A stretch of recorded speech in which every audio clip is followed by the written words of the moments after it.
I did some comic book hunting while I was on vacation back home at the Jersey Shore. And in today's video, I'll tell you where I went and I'll show you what I got. Check it out. Hey everyone, and welcome to today's video. Now, my family and I have been living here in the Twin Cities metro of Minnesota for nearly 18 years, almost to the day as I film this video. But of course, that means that we're not originally from here. I'm actually from back east. I was born and raised in New Jersey, grew up down at the Jersey Shore, and I know that'll conjure certain ideas or images in some of your minds, but I feel the need to say both yes, that Jersey Shore, and at the same time, no, not that Jersey Shore. But yeah, I'm from back east and my family's still there. So each year, either my whole family or a subset of us do try to make the trek back to New Jersey to see family and then do fun things like go to the beach because oceans and lakes are just different. I love my water to be tidal and to have waves and to be salty. And so love to get back to the ocean and spend as much time there as possible, but then also eat East Coast food, things like seafood and pizza and bagels, which I'm sorry, it just hits different when you're someplace else. And so we love to get back and do those things. And then for me, on top of all that, I always try to carve out some time to do some comic book hunting. And this trip was no exception. On the Saturday that we were there, I was able to spend several hours doing some comic booking. But this trip, I would say, was a little bit different than my previous visits in a few different ways. First, it was where I went, it was what I got, and then it was who I met. And I want to share all three of those things with you today. Let's start out with the where I went. Normally, I would find 2 or 3 local comic shops that are relatively close to each other and then spend some time visiting each of those. Love to see the stores that have dollar bins and, of course, go diving in those boxes. Love to also see just the regular back issues that they have in their wall books and other things because maybe they've got some cool things that I don't have access to here in stores in my area. And last year, that's exactly what I did. And I found some amazing books during my vacation in 2024. And I did some hauls showing you those books, found some really cool Bronze Age and other stuff in those dollar boxes. I'll put a link up here to those videos in case you want to go check those out. But this summer, I kind of made a last minute change to my plans. There was a store I was planning to visit, but then I learned about a sale that was going on over the weekend while I was in town. And I thought, that might be something a little bit different and fun to do because a store's there all the time, but sales are only there occasionally. And so I decided to visit this sale. And it wasn't just because it was a sale, it was the nature of the sale that was really appealing to me. There were 2 sellers called Welcome Back Comics and Quick Sell Comics.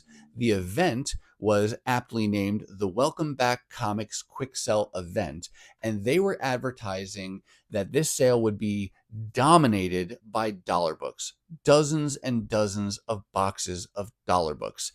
And if you've been watching my channel for any length of time, you know that I love the dollar books. That's where I do the vast majority of my back issue collecting. So that was appealing to me, and I wanted to hit up that sale. And it was about the same distance of a drive for me as the store I wanted to go to. In addition to that, there was actually an indoor flea market that I visited on my trip that, we just don't have a lot of flea markets here in Minnesota. There are occasionally flea markets. There's one that's coming to mind, but back in New Jersey, it feels like there's just a lot more access to things like flea markets, whether you're talking the outdoor flea market that happens on weekends or an indoor flea market that has more, all year long kind of hours. In fact, my first comic book shop growing up as a teenager was an indoor flea market. It wasn't even a traditional brick and mortar comic shop. It was this indoor flea market that I had access to pretty much every weekend. And that's where I started buying my back issues and even newer comics. And so I definitely have an affinity for that type of a venue. And it's just fun to be able to visit flea markets for a number of, vintage and thrifty and cool kinds of things. So we did visit one of those as well. And I've got hauls from both of them. What we're going to do first, though, let's start with the Welcome Back Comics Quick Sell event. I want to show you some footage from the sale. Then we'll come back, I'll show you that haul, and then we'll shift gears over to the indoor flea market, do the same. I'll show you a little footage from that space, and I'll show you my haul from there. But then the other ways that this visit was different, I first said where I went. It was also what I got, which you'll see in the haul, what makes this haul a little bit special. But then lastly, it was who I met. And I'm going to save that for the end, just a special fun treat for me and who I was able to meet during one of these events. So let's first go to the Welcome Back Comics quick sell event and check out some footage from the sale. All right, I'm here in West Deptford, New Jersey at a Best Western, which is just across the river from Philadelphia, to give you some geography there. But I came out here for the Welcome Back Comics quick sell comics event. 2 sellers, 1 room, lots of dollar books. Let's head inside and see what we can find. Check it out. This is the view when you first walk into the room. I will tell you that everything from about that midway point and then closer to me is all the Welcome Back Comics boxes, and almost every one of them is dollar books. And now here's the same thing from the other end of the room. This is the quick sell comic side of things, kind of looking back from where it was before. They also have some wall books, some other specialty books, but again, most of the center of the room is loaded with all dollar books. Such a great time digging through these boxes. All right, I just got out of the Welcome Back Comics quick sell event. I had a great time. Lots of books and boxes to look through, great deals to be had. Got to chat with some people and even make some new friends that I'll tell you about. So let's get home and take a closer look at this haul and talk about the event. All right, now that we're back, we're going to go and I'm going to show you the comics that I picked up from this sale. I did buy some dollar books from both the sellers, but I don't think I have them divided up based on who I bought from. You just know that I bought dollar books from both, and everything you're going to see was just $1. Starting out here, I was very happy to find a few issues from this volume that I am trying to complete. This is Ms. Marvel Volume 2 that started in what, like 2000, was it 2001 or 2006? Somewhere in the 2000s, ran for 50 issues. And I found several more that I needed to build out my run at the sale. Starting here with issue number 12. Is that 12? Gosh, my glasses are blurring it. And then jumping way ahead, here's issue 38. And then this was pretty cool. I wasn't going to leave this behind because it was just $1. Here's a variant to issue number 38. Variants, though they existed, were not nearly as prevalent as they are today. So you didn't have 5, 6 covers for every issue. You might have had 2 or 3. And so this was a variant for issue 38. And I figured at just $1, I'd go ahead and pick this one up as well. On the back, actually, they have kind of a ghosty image of that standard cover for issue 38. And then you can see the number down here and the call out that it's a variant. What was cool about this that I didn't even realize until I got home was when I pulled it out, there were actually 2 copies. So really, I wound up getting this one for 50 cents because there were 2 in there, and I did not even see that, but they had that one double bagged. So that was pretty cool. 2 comics for the price of 1. And then I also got Ms. Marvel number 45. I think that's just a standard, isn't it? I think that's a standard cover. But they also did another cool kind of, I'm saying ghosted out. I don't know what the term is, but this like washed out image there. There's Ms. Marvel number 1 from her first volume. That's pretty fun. And then still from that volume, one more issue, got issue number 48, which teases a appearance from Mystique, it looks like. So that was fun. Good progress on Ms. Marvel Volume 2. I think now I only need, it's less than 5 issues, I think, to complete that entire volume. So who knows? Maybe we'll get that locked up by the end of 2025. Another book I found just kind of random, but you'll know why I got it. Star Trek versus Transformers. I am a Transformers fan. For those who don't know, that is the title and the toy line and the show, all those good things. That's what got me into this hobby and ultimately into comics to begin with back in the 80s.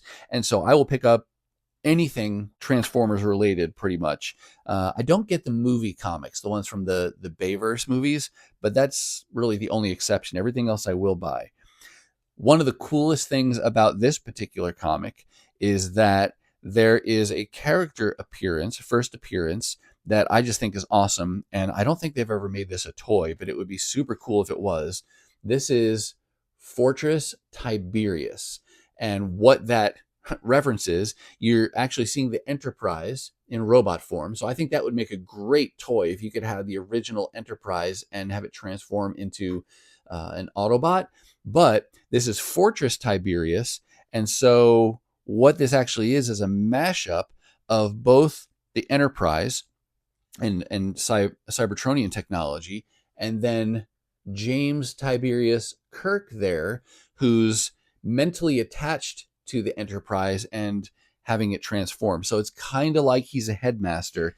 And I just think that would be really cool if you could have Fortress Maximus as a headmaster with a Kirk figure inside. So just a little bonus there, but there you go. Star Trek versus Transformers, issue number 3 of probably a 4 or at most 5 issue limited series. And that is the B cover. Then I got several issues of X-Men related books, though I don't seem to have them together in the pile. The one that I'll show you right now is the last issue I needed to complete a limited series. This is Uncanny Spider-Man, issue 5 of 5. Great, cool cover there. It's kind of like a mashup of, Nightcrawler donning a costume of Spider-Man inspiration. And this story takes place towards the end of the Krakoan era of mutant and X-Men related comics. The story there, basically, there's a big fallout with the X-Men and mutants on Krakoa. And so the X-Men are all scattered, and Nightcrawler is kind of using a different costume and trying to do some heroic things in New York. And this just follows his adventures there for a 5-issue limited series. That was the last one that I needed, so really glad to complete that limited series. And then the other X-Men books we'll come back to, because, like I said, they're further down in the pile. This next comic is not really a comic. It's actually a poster book. And I had to do some investigation on this one, because this is how I picked it up. It's just the poster on the front there. And they had more than one of this exactly like this. So my assumption at first was that this was how it was sold. Turns out this is coverless. So the cover got removed, and maybe a couple other pages as well. So all that you're left with are the posters themselves. But there are 48 posters here. All of them are double-sided. This was originally published as Wizard Magazine Poster Mania. This is the issue from 2003. And so you get 48 posters, really 24, but they're all double-sided. So you have to choose which one you're going to face forward. But still, they've got some really cool stuff in here.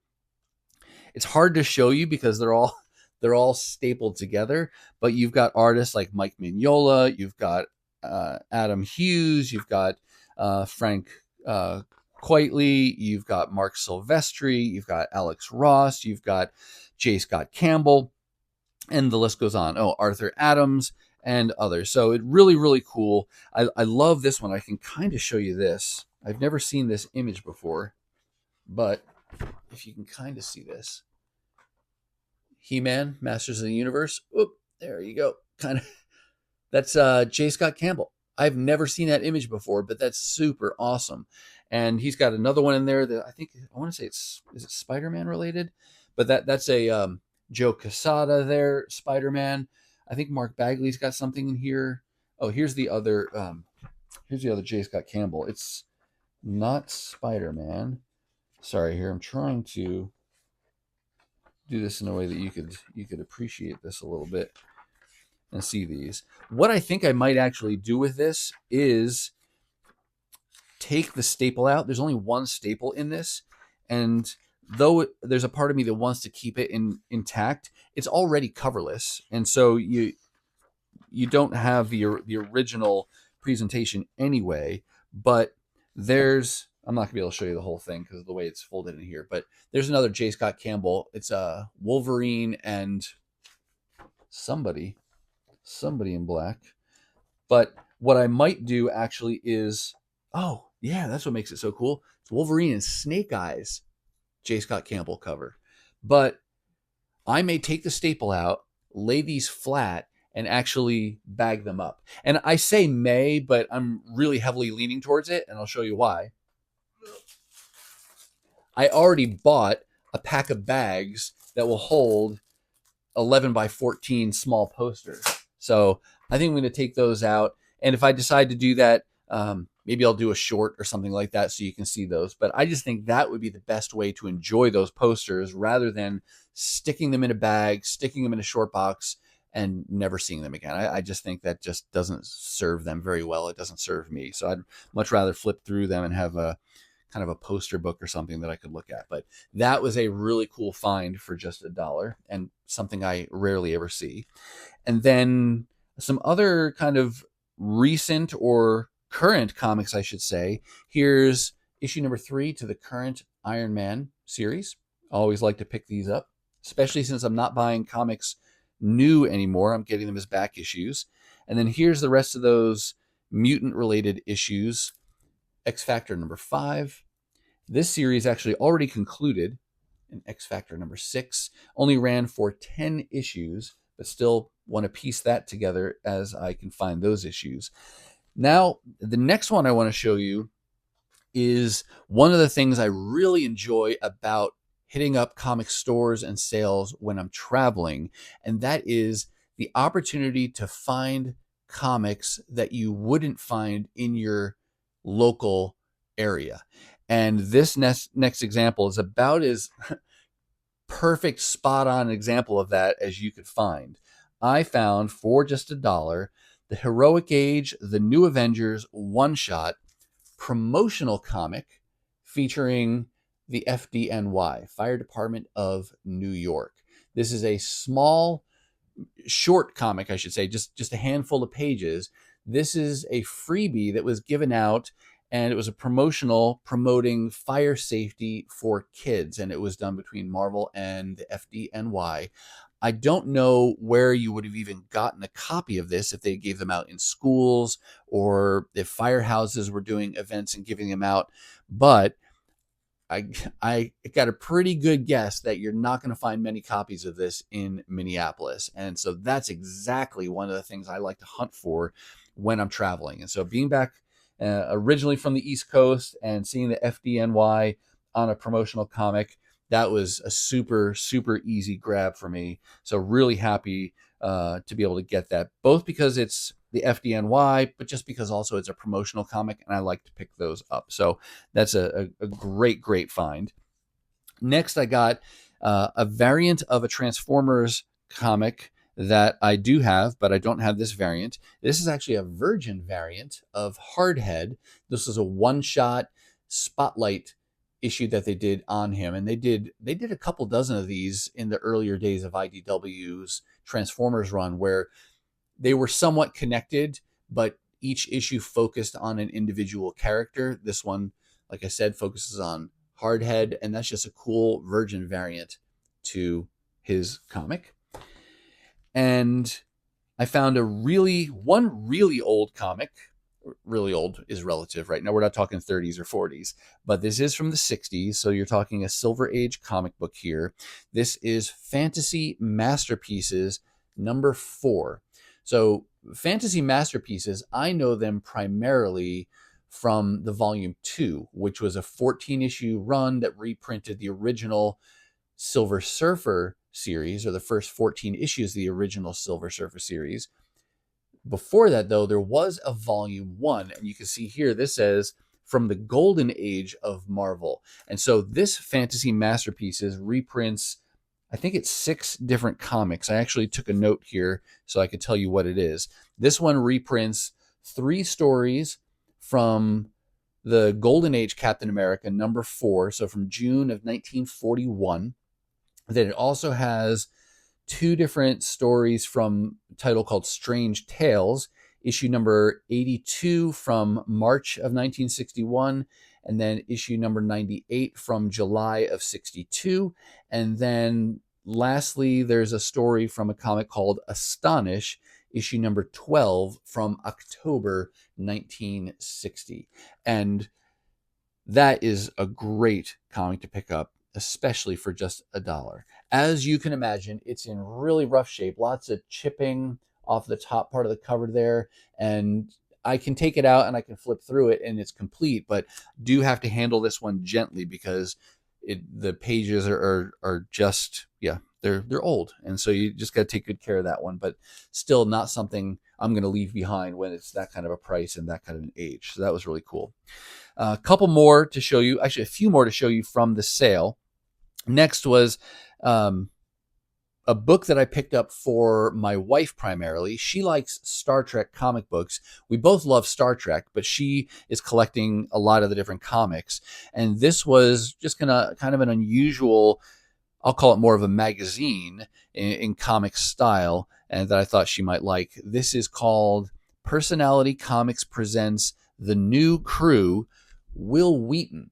And so what this actually is the unauthorized biography of Will Wheaton. So not Wesley Crusher, the character that he played, but Will Wheaton, the actor who played him. And so you've got mostly prose in here with a few comic sketches scattered throughout. And then it includes 4 little trading cards here as well. But like I said, it's just kind of a different kind of a thing, Star Trek related. And Next Gen was the Star Trek show that got my wife and I hooked on Star Trek back in the early 90s. So thought that'd be a fun pickup. And then there's an advertisement for another comic on the back. So that one was for my wife. And then I also picked up one magazine that they had for $1 just because I liked the cover, and it's X-Men related. This is Sketch number 31, Comic Book Art Techniques and Tips. But it's got a cool cover with 3 X-Men there. You got Wolverine. Is that Hope? Or is that, I think that's Hope. And then, of course, Psylocke. But I thought that was cool. It's a Billy Tan cover, and there's an interview with Billy Tan. I've got a couple different magazines like this that are just kind of industry or animation related, and I don't collect them specifically, but if there's a cover or an interview or something like that seems interesting, I go ahead and pick those up. So yeah, grab that little guy. And then one more book from the sale to show you that is probably, it was the most amazing one of all of these that I picked up. And it's because of, well, I'll just tell you the story. So I collect a lot of runs, and if you've been watching my channel, you see me piece together those runs mostly via the dollar bins. And for a lot of comics, whether you're talking, really new stuff or going back to even the 80s and sometimes even the 70s, you can piece together a good majority of those runs in the dollar bins. But then, of course, depending on the volume, depending on the title, there are one or more keys that come up. And so those can be harder to find in the dollar bins, though not impossible. And usually what happens is, as I'm building out a run, I'll get very close to completing it, and no surprise, it'll be those couple or handful of keys that are in the volume that have eluded me, haven't found them in the dollar bins, and then I have to decide, will I spend up to get that issue? Will I just let it be a hole? Or what will I do about that? And one volume I've been working on has gotten down to where I just need 2 more issues to complete it. One's not a key. I just haven't found one in good condition that I want.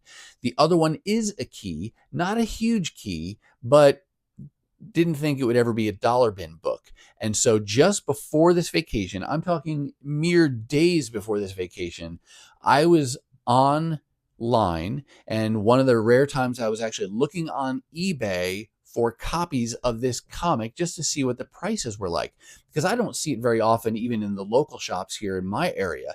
And so I thought, you know what, that'd be one I'd be willing to get online just to be able to complete it and to fill that hole. And I saw the prices were in the $10 range, so nothing terrible. And then you got to add shipping. And there was one I was really, really close to pulling the trigger on, and then decided, I'm just going to wait. Let me wait till after vacation, because maybe I'll find it for the same price and I could save myself the shipping on vacation. And then I would have it, and I would have the benefit of having bought it in person, which I always prefer. I don't really like buying things online for comic books. And so I hit the pause and I figure I'll come back to that after vacation. Well, I go to this sale, and not only did they have the book, not only did it have the price on it that I thought it was going to be online, but let me show you first. It is Captain Marvel number 8. This is the first appearance of a character called Star. Not a huge key, but it was one of those modern keys that spiked at first and then cooled off. But even when it cools off, it doesn't generally go all the way back down to where you could just get it in the dollar bins on a regular basis. So there it was in the dollar boxes, but you can see on here very clearly it says sale $10. Well, I didn't know if it was going to be $10 or if it was going to be $1. There was a good chance this got pulled out of a $10 box because they did have some higher priced boxes, and somebody just moved it and maybe decided not to buy it and just put it back lazily.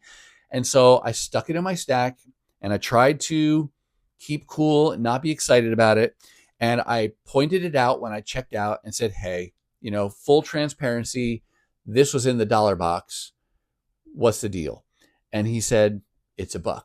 And so I could not believe it that not only did I find it on vacation like I hoped, not only did it start out at the price I thought it was going to be, but ultimately it just wound up being $1. And so I share that as yet another example of don't ever give up on the dollar bins. If there's a book you're looking for, look for it in the dollar bins. Do not assume it's not going to be there, because you just never know.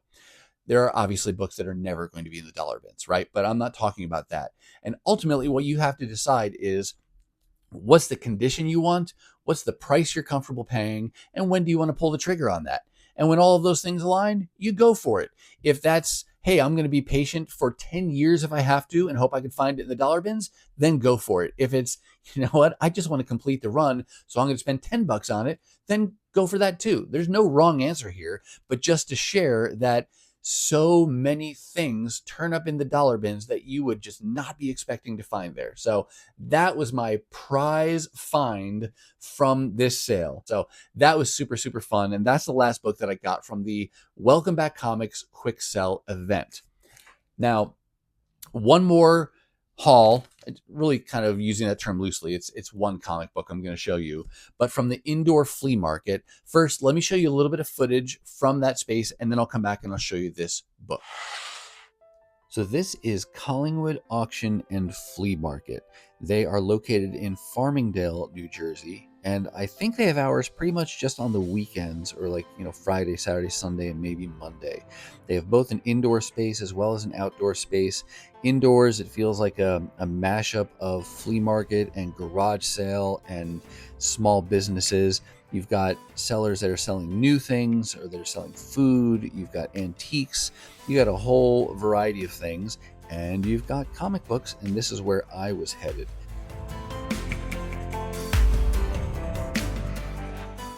I don't remember for sure, but I think this seller just calls his space Collingwood Comics. And he had a little bit of everything, really. He's got some wall books. He had some alphabetized back issues. He had a number of toys and books and magazines. There were things that were old, things that were newer, stuff that was still in box, stuff that was loose. Really, you name it. He probably had it, and this place was stocked floor to ceiling with all kinds of goodies, and was the kind of place you just want to take your time and slowly look through each of the aisles and see everything he had, and not be surprised if you stumble over an old piece of nostalgia as you go rummaging through the product that he has on hand.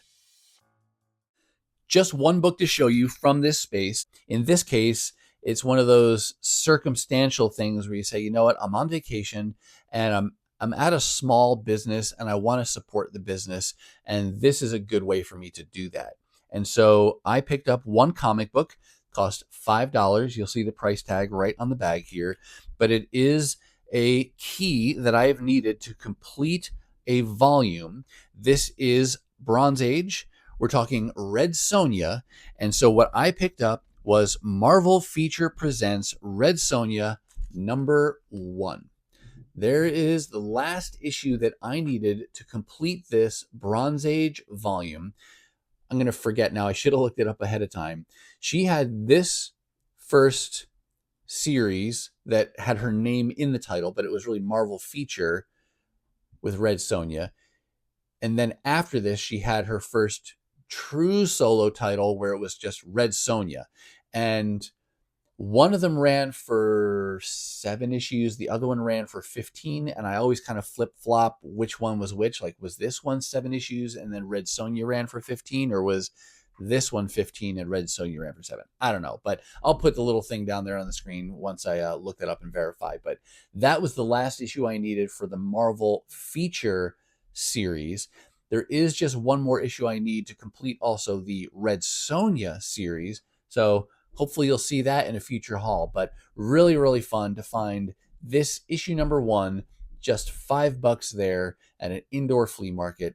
And so really, really happy to score that book. Before we go, there's one more thing I want to share with you, and this was just special for me. I said that what made this trip different was where I went, what I got, but then who I met.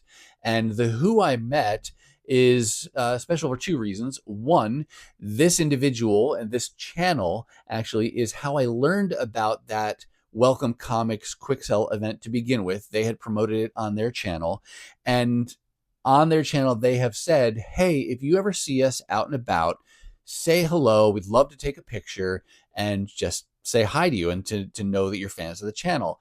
And so I was pretty confident that I was going to see them there because they're the ones who were advertising the event on their channel. And so I was really hoping I'd get to see them. And so we're going through the boxes, everyone's doing their thing, and there's a person digging on my left here, and I look over, and who is it but Cassidy of Chad and Cassidy from Collector's Confessions YouTube channel. If you are not familiar with their channel, I will put a link down below. You definitely need to check them out. He's got an amazing setup in his basement where he films. It's just eye candy looking at the toys and things that surround him. He does team up shows where it's either him and his daughter Cassie, so Chad and Cassidy, and then there's a third person, Brian, who's another collector, and so sometimes it's Chad and Brian. But they do an amazing job of getting out and about, going to different comic book shops and sales and shows. I mean, they do big shows like New York Comic Con. They just recently did one from Terrificon. And so they get all over the place there in the Northeast, but they also have some amazing industry connections. And he'll talk about these people who watch their channel who are writers and artists and other comic book people. So they do interviews, and they actually were the hosts of a panel at a comic book show. So you as the viewers, if you have not checked out Collector's Confessions, link below, go check out their channel, subscribe, and enjoy their content. But Cassidy was there, and then I saw Chad, and I felt like a fanboy seeing them at the sale. And so I definitely stopped them. I said hello. We chatted for a little bit. And that was my celebrity moment of being able to see somebody at a sale like that. That was really special for me. And I did get a picture with Chad. He was gracious to take a picture with me, and then he took a picture too. So it was just a great time. So Chad, Cassidy, meeting you guys was definitely one of the highlights of that vacation, and especially that sale. So thank you for your graciousness and kindness and meeting together. But where I went, super cool. What I got, super, super cool. And who I met, super duper cool. So I think now with that, I'm going to say that's going to do it for me. And that's going to wrap up this haul from the Jersey Shore vacation in 2025. I do hope you saw something that you liked, and if you did, please give the video a thumbs up. And if you want to see more content like this, dollar hauls, 50-cent hauls, really anytime I'm out and about and I find good books for great prices, then hit that subscribe, ring the bell for notifications so you'll know the next time I upload a video. Now, if you're not quite ready for the YouTube fun to stop, I have hand-selected a couple videos here for you to check out. As always, thank you so much for watching, and I'll see you next time.